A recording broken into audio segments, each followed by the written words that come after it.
final del segundo trimestre de la gestación, los bronquiolos están formando saculaciones que se transforman en alveolos. Hay bronquios y ramas de las arterias pulmonares en desarrollo, ¿ya? Como en este caso.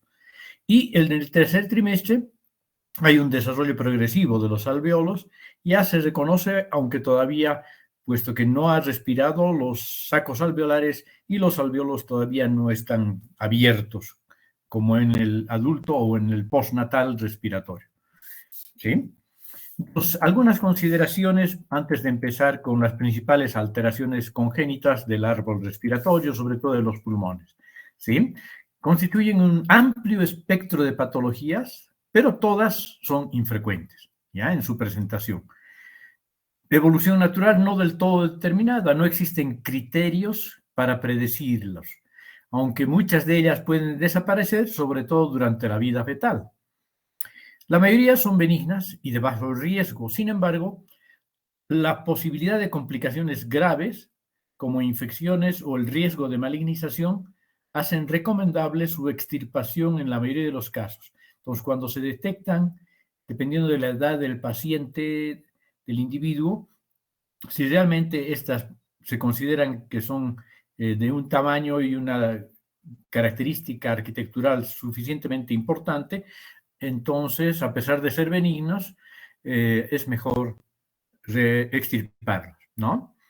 Y la conducta es obviamente la cirugía versus un seguimiento expectante, ¿no? Se puede elegir la cirugía, dependiendo, claro, de las características clínicas de la lesión, o seguir expectante en las lesiones asintomáticas y que aparentemente no están provocando signos sintomatológicos, ¿no? Esta disquisición, cirugía y seguimiento expectante es controversial de acuerdo a las escuelas, ¿no? Puesto que hay riesgos de complicaciones y que la radiación podría generar un seguimiento por imágenes. O sea, no se puede hacer unos controles muy seguidos porque no se puede irradiar frecuentemente para ver cómo está evolucionando, ¿no? Entonces, el tratamiento estándar cuando se decide por la cirugía es la toracotomía y resección, con lobectomía para la mayoría de las lesiones, pero puede ser solamente una segmentectomía, ¿ya? Esto debería realizarse si es que la presentación es precoz, entre los 3 y 12 meses de edad. Esta es la edad mejor, ¿ya? Existe una creciente tendencia a realizar cirugía toracoscópica y resecciones segmentarias para preservar tejido pulmonar. Sin embargo, aún no existe evidencia suficiente como para establecer si estas técnicas, como el estado del arte del tratamiento de las malformaciones pulmonares. ¿Ya? ¿Cuáles son las malformaciones pulmonares pediátricas más importantes? Aunque no las vamos a describir, creo que todas, pero de todos modos. Entre las malformaciones congénitas, la agenesia, la hipoplasia, el tejido heterotópico, las anomalías vasculares, las anomalías traqueales y bronquiales, la hiperinsuflación pulmonar congénita o secuestro lobar, ¿ya? Pero no solo hay malformaciones congénitas en la enfermedad pulmonar pediátrica, también hay adquiridas, enfermedades pulmonares neonatales adquiridas, como el clásico síndrome de dificultad respiratoria o enfermedad de la membrana hialina, la displasia broncopulmonar, el síndrome de aspiración meconial, la circulación fetal persistente, las atelectasias congénitas o adquiridas, pero en forma precoz, y las bronquiolitis, ¿no? Que son patología adquirida. Entre las principales malformaciones congénitas entonces están la atresia bronquial, la hipoplasia pulmonar, los quistes del intestino anterior, la malformación congénita de las vías aéreas y el secuestro pulmonar. Estas dos son las que probablemente vamos a describir más, ¿ya? Atresia bronquial, un breve repaso de lo que significa. Estrechamiento grave del bronquio correspondiente a una zona pulmonar, puede ser a un lóbulo o a un segmento pulmonar. Obviamente el segmento comprometido por la estrechez correspondiente del bronquio fuente de ese segmento está expandido pero con aire atrapado, ¿no? La hipoplasia pulmonar es un desarrollo defectuoso, podríamos decir incompleto del pulmón, por tanto los pulmones son pequeños en peso, volumen y número de asinos, ¿sí? En todo sentido está pequeño el pulmón. Las causas pueden ser por compresión, ¿no? Entre los factores que provocan compresión pulmonar a esa edad está el oligohidramnios, la hernia diafragmática congénita y las enfermedades quísticas renales que pueden cursar con grandes riñones que comprimen incluso el mediastino y el parénquima pulmonar, ¿no sé? A través del diafragma pueden llegar a comprimir el parénquima pulmonar. Suelen acompañarse de otras anomalías congénitas como anencefalia, ¿no? Los quistes del intestino anterior representan brotes bronquiales accesorios por separación anormal del intestino anterior primitivo. Suelen permanecer adheridos a la tráquea o quedar desconectados del resto de las vías aéreas principales, ¿no? Entre los más importantes están los quistes broncógenos, tapizados por epitelio bronquial, pseudoestratificado cilíndrico ciliado, comprometiendo el mediastino a nivel del ilio con efecto de masa, ¿sí? Pueden pasar inadvertidos hasta que se hacen evidentes clínicamente cuando se complican, ¿no? Infección, sobre todo proceso inflamatorio agudo, supurado, formación de abscesos, o pueden romperse hacia los bronquios provocando clínicamente hemoptisis o pueden romperse hacia la cavidad pleural provocando un neumotórax, ¿sí? Bueno, ahora, las principales anomalías congénitas desde el punto de vista anatomopatológico son el secuestro pulmonar extralobar y las malformaciones congénitas de las vías aéreas pulmonares, ¿ya? El secuestro pulmonar está formado por una masa sin conexión bronquial, constituida por tejido pulmonar que obtiene su aporte sanguíneo directamente de la aorta y no de la arteria pulmonar, o sea, del árbol de la arteria pulmonar. Mientras que las malformaciones congénitas de las vías aéreas pulmonares, como ven aquí, son masas con componentes quísticos y sólidos situados por completo dentro del parénquima pulmonar, ¿sí? Entonces, estos pueden ser extralobares, secuestro pulmonar extralobar, o pueden ser malformaciones congénitas aéreas pulmonares intrapulmonares, ¿no? Bueno.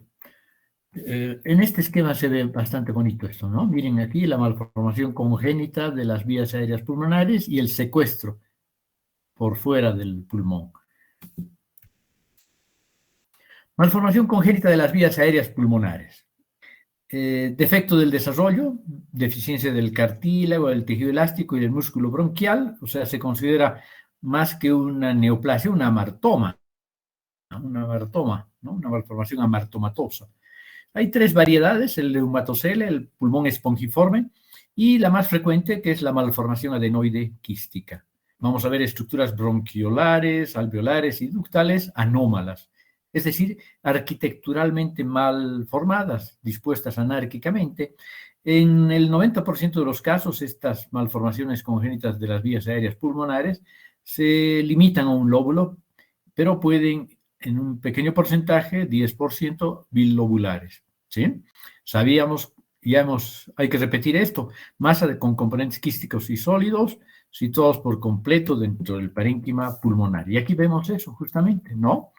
Esta es una malformación adenoide quística, pero antes de describirla en relativo detalle, vamos a hablar del neumatocele. Es un solo quiste grande que ocupa casi todo un lóbulo, simple y llano, un quiste, un solo quiste grande que ocupa casi todo un lóbulo. El pulmón espongiforme es un poquito más frecuente. En este caso hay múltiples quistes pequeños con afectación de bronquios y bronquiolos. Y la más frecuente, la malformación adenoide quística, que son, como se ve en esta fotomicrografía tomada con el microscopio de luz visible, quistes de variados tamaños, pero más bien pequeños, ¿no? Con áreas sólidas que determina un aumento del tamaño de la zona comprometida y entonces producen compresión del parénquima pulmonar vecino o que los alberga, ¿sí? Histológicamente, acabamos de ver bronquiolos y conductos alveolares muy dilatados, mucosa polipoide revestida por epitelio respiratorio, pero no suele ser tan bien desarrollado. Generalmente es un poquito menos clásico. pared de músculo liso, como normalmente, fibras elásticas y ausencia de inflamación, a no ser que se complique, ¿no? La irrigación proviene del sistema correspondiente al lóbulo afectado, o sea, de la arteria pulmonar, alguna de las ramas de la arteria pulmonar. Puede ser la arteria lobular o lobar correspondiente al lóbulo que está comprometido. Existen, sin embargo, casos aislados con irrigación independiente de ramas de la aorta, como en el secuestro, ¿no? Clínicamente se manifiesta en el periodo neonatal, rara vez en la infancia, se acompaña de polidramnios, hidropesía fetal y otras malformaciones, ¿ya? La muerte se puede producir por infecciones respiratorias y por presión de estructuras vecinas. Hay una variedad que se llama de tipo 2, asociada a malformaciones cardíacas, esqueléticas, renales y atresia gastrointestinal. Por lo tanto, mucho más compleja y más complicada. Luego tenemos el secuestro pulmonar extralobar, que es una masa sin conexión al tejido pulmonar y que obtiene su aporte directamente sanguíneo, directamente de la aorta, ¿no? Existen secuestros extralobares y secuestros intralobares. O sea que no necesariamente todos son por fuera, extralobares, ¿ya? Hay dos variedades, los extralobares y los intralobares. ¿Sí? Secuestro pulmonar, repetimos un poco, masa de tejido pulmonar, lóbulos o segmentos sin conexión con la vía aérea bronquial, constituida por tejido pulmonar que se reconoce, ¿sí? Que obtiene su aporte sanguíneo de la aorta y no del árbol arterial pulmonar. Ese es por definición, diríamos, ¿no? El secuestro extralobar. ¿Ya? Aquí vemos directamente de la aorta el aporte sanguíneo. Hemos dicho que clínicamente, en general, se diagnostica en la primera infancia. Es una masa secuestrada que está ubicada por fuera de la pleura visceral, incluso. Masas mediastínicas se ven clínicamente y radiográficamente como masas mediastínicas anormales y puede estar asociada a otras malformaciones congénitas.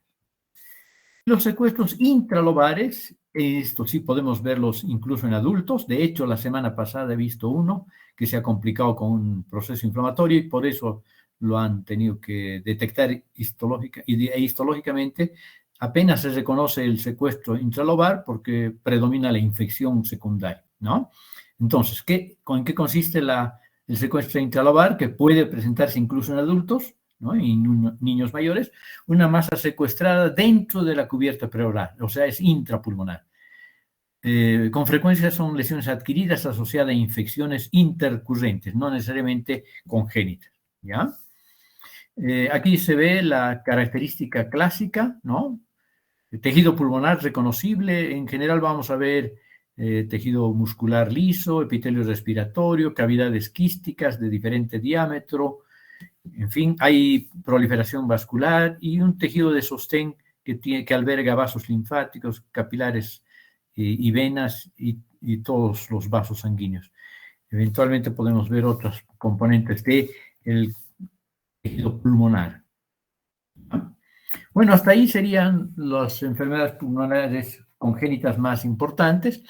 Ahora vamos a hablar un poquito de síndrome de dificultad respiratoria aguda del recién nacido, para después hablar de la atelectasia, ¿ya? Este síndrome se conoce también más clásicamente, más popularmente, como enfermedad de la membrana hialina. Constituye una forma grave de insuficiencia renal progresiva, a veces peligrosa para la vida, que compromete el tejido pulmonar en forma generalizada, ¿no?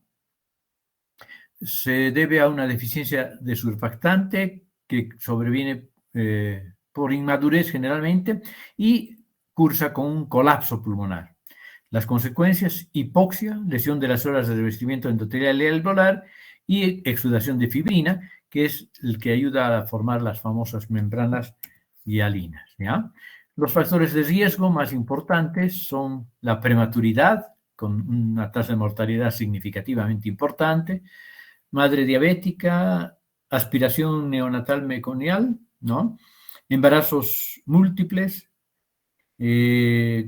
grandes multíparas tienen mayor frecuencia con esta patología los productos, O complicaciones y concurrencias, hemorragia cerebral, conducto arterioso persistente, enterocolitis necrotizante y displasia broncopulmonar, que es una variedad de alteración congénita. Bueno, entonces, la lesión pulmonar aguda tiene un espectro que va desde una atelectasia, perdón, desde una congestión hasta una atelectasia significativa y un síndrome verdadero de dificultad respiratoria aguda con neumonía intersticial y síndrome de las membranas hialinas, ¿no? Pero en general empieza con congestión, edema, pérdida surfactante, atelectasia y por último se desarrollan las membranas hialinas con una neumonía intersticial, ¿sí? Puede ser aguda y crónica en el curso clínico, mayor frecuencia en la insuficiencia cardíaca izquierda, normalmente en regiones basales más que apicales, microhemorragias alveolares que van a ser resueltos por la proliferación de macrófagos que se van cargando de hemosiderina fagocitada, y puede haber una fase de induración que se ve de color marrón el pulmón, ¿ya? Y si es que no involuciona y no hay resolución del problema, que no es infrecuente, lamentablemente, el resultado es una fibrosis pulmonar, ¿no? Bueno, esto vamos a dejarlo ya visto en patología general, en anatomía. Vamos a hablar directamente del síndrome de dificultad respiratoria aguda, lesión capilar alveolar difusa. Es el que cursa con edema pulmonar grave, insuficiencia respiratoria, hipoxemia arterial refractaria a oxigenoterapia, infecciones sobreañadidas frecuentes y muerte en una tasa importante, 60% de los casos. Los factores de riesgo más importantes están subrayados y en rojo, ¿no? Sepsis, infecciones pulmonares difusas, aspiración, broncoaspiración de contenido gástrico, traumatismo encefalocraneano, ¿ya? Y claro, hay muchos otros factores de riesgo, entre ellos lesiones físicas, otro tipo de infecciones, neumonías virales, por ejemplo, irritantes inhalados, lesiones químicas, procesos hematológicos y otro tipo de procesos asociados, ¿no? Bueno, el estímulo lesivo va a provocar primero una lesión básica, que es el daño difuso de la pared alveolar, que inicialmente afecta al endotelio capilar, sobreviene la fase aguda con liberación de radicales libres derivados de oxígeno, agregación, activación y degranulación de neutrófilos y de macrófagos, pérdida o inacción del agente tensoactivo, exudación de fibrina y líquido a los espacios alveolares con formación de las membranas hialinas. Pueden haber además microtrombos en los capilares alveolares, adherencia y activación de neutrófilos que liberan sus enzimas, produciendo hemorragias alveolares. Luego viene una fase de resolución, si es que le va bien al individuo, o una muerte en fase aguda, en la tasa de mortalidad altísima, o se cronifica el proceso con una fase de organización, fibrosis en placas, proliferación de neumocitos tipo 2 y sobreinfección bacteriana, obliteración fibrosa de los alvéolos, ¿no? Si hay fibrosis focal leve, hay una disfunción residual mínima, pero si la fibrosis intersticial es intensa, entonces va a producir una enfermedad restrictiva. Incluso puede llegar al pulmón terminal, que se conoce como pulmón empanado, y la muerte por insuficiencia respiratoria crónica intensa, ¿no? Aquí se ve las membranas hialinas, ese es el aspecto general, ¿no? Las membranas hialinas, el proceso inflamatorio, la congestión, la hemorragia, y el proceso inflamatorio intersticial sobre todo. Se ve otros aspectos de la misma lesión en una fase exudativa, ¿sí? O en una fase proliferativa donde ya, como verán, los espacios interalveolares del estroma, el intersticio está engrosado con la presencia ya no tanto de inflamación como de proliferación fibroblástica, que posteriormente deja secuelas, fibrosis, ¿no? Bueno, y ahora seguimos con lo que estaba programado, la telextasia, que por definición es una expansión incompleta de los pulmones, ¿sí? O el colapso de los pulmones previamente inflados o insuflados, ¿no? Puede haber consecuencia clínica importante dependiendo del tamaño, claro, de la lesión, disfunción respiratoria, reducción de la oxigenación y predisposición a la infección. Bueno, aquí mucha patología predispone a la infección. De hecho, por ejemplo, en el secuestro intralobar, puede pasar inadvertidas hasta que se infecta, como les decía, ¿no? Entonces, en esta patología, la atelectasia también puede predisponer a la infección, a áreas territoriales mal ventiladas, ¿no? La clasificación clásica es por reabsorción, por compresión y por tracción, ¿no? Entonces, tenemos primero por reabsorción, implica un fenómeno obstructivo, ¿ya? Obstrucción completa de las vías aéreas. Entonces, en la porción que no le llegue el aire por esta obstrucción, va a haber secreciones bronquiales, aspiración de cuerpos extraños y neoplasias. Cualquiera de esos factores pueden ser los causantes de obstrucción más bien, ¿no? Y esto, si se retira el fenómeno obstructivo, es potencialmente reversible, ¿no? Entonces, ahí está atelectásico el segmento lóbulo comprometido de acuerdo al sitio de obstrucción. Luego tenemos por compresión. El compromiso es extrínseco de la vía aérea, ¿ya? No tiene que ver con la vía aérea, está permeable, el parénquima pulmonar está dentro de ciertas características normales, ¿no? Pero lo que pasa es que hay un líquido, un desame pleural, por ejemplo, un hemotórax, un neumotórax o un tumor pleural con o sin desame pleural que comprimen de afuera para adentro el parénquima pulmonar, ¿no? Entonces, por compresión. O puede ser por compresión cuando se eleva significativamente el diafragma y como ocurre en la peritonitis y en el absceso subdiafragmáticos, generalmente suprahepático, ¿no? Y luego tenemos el por tracción, ¿sí? Esto se debe a cicatrices, cambios fibróticos locales o generalizados que impiden la expansión pulmonar. Como es un proceso cicatrizal reparativo, entonces este fenómeno es irreversible, ¿ya? Por contracción. Generalmente cicatrices postinflamatorias, postinfecciosas, son las que provocan, como la tuberculosis, por ejemplo, ¿no?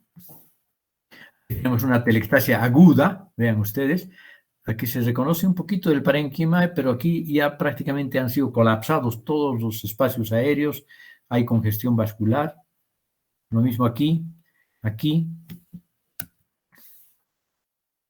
Pueden haber, aparte de las tres clásicas que acabamos de describir, otro tipo de atelectasias dispersas o denominadas parcheadas, ¿ya? Atelectasias dispersas o parcheadas.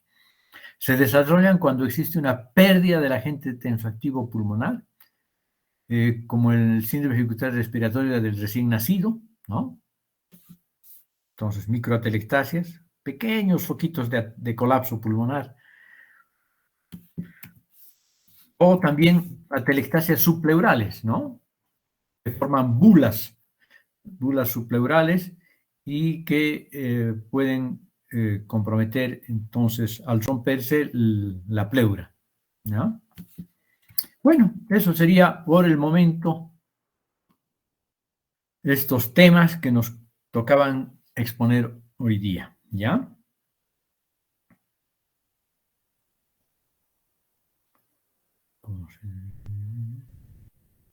Ya he dejado de presentar, ¿no? Bueno, entonces nos vemos el próximo miércoles con otros temas, ¿ok? Está bien, doctor.